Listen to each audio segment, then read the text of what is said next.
দেশের রাজনৈতিক পট পরিবর্তনের পর থেকে খুব একটা স্বস্তি নয় ভারত বাংলাদেশ সম্পর্ক। ৫ আগস্ট শেখ হাসিনা সরকারের পতনের পর ৮ আগস্ট অন্তর্বর্তী সরকার গঠনের মধ্যবর্তী সরকারবিহীন ৩ দিনে দেশের বিভিন্ন স্থানের সংখ্যালঘু সম্প্রদায় ও তাদের বিভিন্ন স্থাপনার উপর হামলার অভিযোগ ওঠে। এছাড়াও ২৯ জেলায় বাড়িঘর, ব্যবসা প্রতিষ্ঠান ও উপাসনালয় ভাঙচুর ও লুটপাটের অভিযোগও তোলে হিন্দু বৌদ্ধ খ্রিস্টান ঐক্য পরিষদ।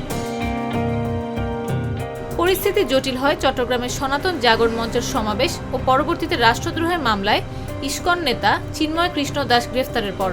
এরপর ভারতের হিন্দুত্ববাদী দলগুলো বেশ আগ্রাসী প্রতিক্রিয়া ব্যক্ত করতে শুরু করে। বাংলাদেশেও শুরু হয় ইসকন ও ভারত বিরোধী প্রচারণা। এরপর থেকে বাংলাদেশ ও ভারতের মধ্যে পাল্টাপাল্টি বিবৃতি, সামাজিক মাধ্যমে পতাকা অবমাননার ছবি প্রচার সহ ভারত ও বাংলাদেশে পরস্পর বিরোধী আগ্রাসী প্রচারণা, কলকাতায় বাংলাদেশ উপ হাইকমিশনের মাধ্যমে বিক্ষোভ এবং দেশের বিভিন্ন জায়গায় সংখ্যালঘু কিংবা তাদের উপাসনালয়ে ভাঙচুর হুমকির অভিযোগ ওঠে। এছাড়া ভারতে অবস্থানরত শেখ হাসিনার নানা বক্তব্যও এই সম্পর্ককে আরও প্রকট করে তোলে। সম্পর্ক উন্নয়নে দুই দেশের পররাষ্ট্র মন্ত্রণালয়ের উচ্চ পর্যায়ের কর্মকর্তাদের একাধিক বৈঠকের পরও অন্তর্বর্তী সরকারের প্রায় ৮ মাসের বেশিরভাগ সময় ভারতের সাথে সেই সম্পর্কের খুব বেশি উন্নতি আর দেখা যায়নি। গেল কয়েক সপ্তাহ অনেকটা নিস্তরঙ্গ সম্পর্ক কাটলেও সোমবার ভারতে বসে বাংলাদেশকে নিয়ে মার্কিন ন্যাশনাল ইন্টেলিজেন্সের প্রধান তুলসী গ্যাবার্ডের করা মন্তব্যকে ঘিরে নতুন আলোচনা শুরু হয়েছে। অনেকেই সামাজিক মাধ্যমে এই বক্তব্যের প্রতিক্রিয়া জানিয়েছেন। কিন্তু প্রশ্ন হচ্ছে, যুক্তরাষ্ট্রের গোয়েন্দা বাহিনীর প্রধানের বক্তব্যই কি বাংলাদেশের প্রতি যুক্তরাষ্ট্রের মনোভাবের প্রকাশ? তুলসী গ্যাবার্ডের এই মন্তব্য কি বার্তা দেয় বাংলাদেশকে? বিশ্লেষকরা মনে করছেন, অসম্পূর্ণ তথ্যের কারণে গ্যাবার্ড এই মন্তব্য করেছেন। আন্তর্জাতিক সংবাদ মাধ্যম বিবিসি বাংলাকে দেয়া এক সাক্ষাৎকারে সাবেক কূটনীতিক হুমায়ুন কবির বলেন, তুলসী গ্যাবার্ড বাংলাদেশের বাস্তব অবস্থা সম্পর্কে যথাযথভাবে হয়তো অবহিত নন, সে কারণে তিনি এই মন্তব্যটা করেছেন। গ্যাবার্ড যুক্তরাষ্ট্র সরকারের গুরুত্বপূর্ণ দায়িত্বে আছেন বলে তার বক্তব্যকে কম গুরুত্ব দিয়ে দেখার অবকাশ নেই মন্তব্য করে এই কূটনীতিক বলেন, তার ধারণা বাংলাদেশ সরকারের সর্বোচ্চ পর্যায় থেকেই একটা প্রতিক্রিয়া দেয়া হয়েছে।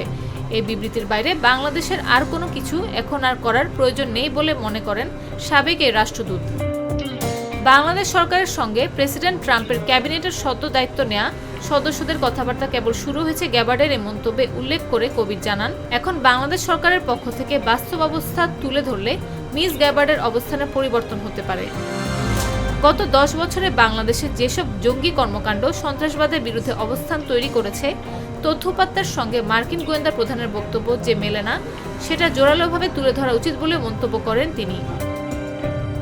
গ্যাবার্ডের এই বক্তব্যকে একটা দেশের নীতি বলা যাবে না উল্লেখ করে সাবেক এই রাষ্ট্রদূত বলেন, একটা বক্তব্য তো আর একটা নীতি হয় না, একটা বক্তব্য একটা অবস্থান হতে পারে, কাজেই সেই অবস্থানটা যে বাস্তব ও বস্তুনিষ্ঠ নয় সেটা তুলে ধরতে হবে। এই সমস্যার সমাধান করতে যেসব সমালোচনা তৈরি হয়েছে সেগুলোর কারণ খুঁজে বাংলাদেশকে সমাধানের কথা ভাবতে হবে বলে মত বিশেষজ্ঞদের। তাদের মতে যুক্তরাষ্ট্র এটা নিয়ে একটা অ্যাটেনশন দিয়েছে, ফলে তার কি এভিডেন্স আছে সেটাও দেখা দরকার। ফলে বাংলাদেশের সরকারকে এখন দৃশ্যত তুলে ধরতে হবে যে সংখ্যালঘুদের সুরক্ষায় কি পদক্ষেপ নেওয়া হয়েছে, তারা ভয়ভীতির মধ্যে নেই। নাফিস আব্দুল্লাহ, জাগরণ।